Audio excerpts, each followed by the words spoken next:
who's seen your YouTube channel, like me specifically, I've seen your channel, they would know that you do a lot of stop motion animation, and I find this very interesting. What made you get into stop motion animation? It initially kind of started like I was a big cartoon kid, Curious George, Batman. I always watched the hell out of that stuff. But the main inspiration to start animating instead of just watching it was actually my brother. In 2011, me and my brother were gifted some Nintendo consoles by my aunt, Kathleen. The one I got was the Nintendo DSi, which had a ton of like little apps on it. I found out there was an animation one called Flipnote Studio. Just like simple animation software that you can just make little animation notes in.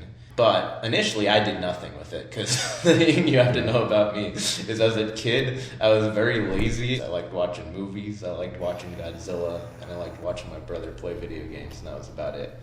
I guess that's not entirely true. I've always drawn things, but for some reason animation never occurred to me as a thing. My brother started making these little shorts on Flipnote, and I showed you them earlier. Yeah. And they're kind of like slideshows. Oh, they're awesome. Yeah, I mean, they're awesome.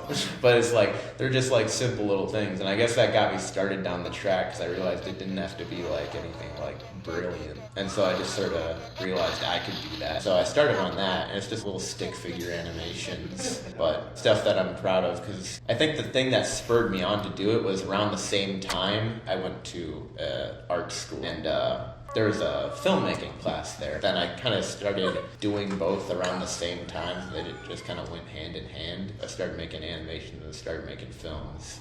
The first time I realized I could just kind of make that stuff.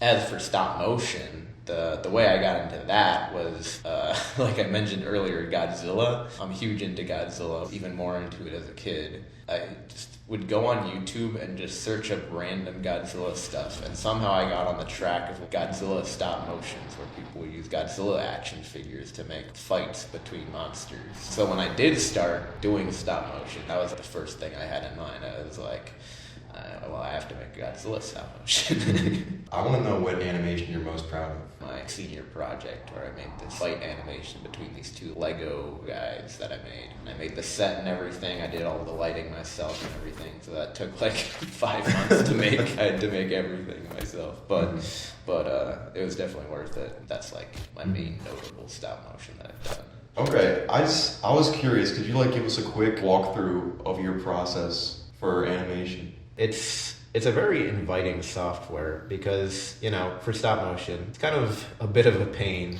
to get anything done. But the nice thing about Flipnote is that you've got all your tools at your disposal here. So you've got the drawing, erasing, and then a little paint tool. For like a kid who just got this console, it's crazy how much they put into this software, not really needing to even be there. I'm just gonna do an animation of this little face here blinking.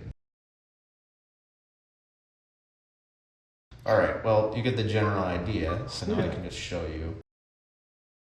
Alright, you blink in there, and that's just kind of how you do it. And then you've got an animation there now. That's awesome. And I just did that so quickly, you just watched me do all of that. It's all right there at your fingertips. Or I guess your little stylus. So what you're saying is animation is easy and all animation majors should stop complaining? Yep, definitely. Anyone who animates is having an easy time, and if they complain, they're just little lazy babies. I think that's a good note to end off on, so Yep, yeah. Okay. Let's play that completely straight.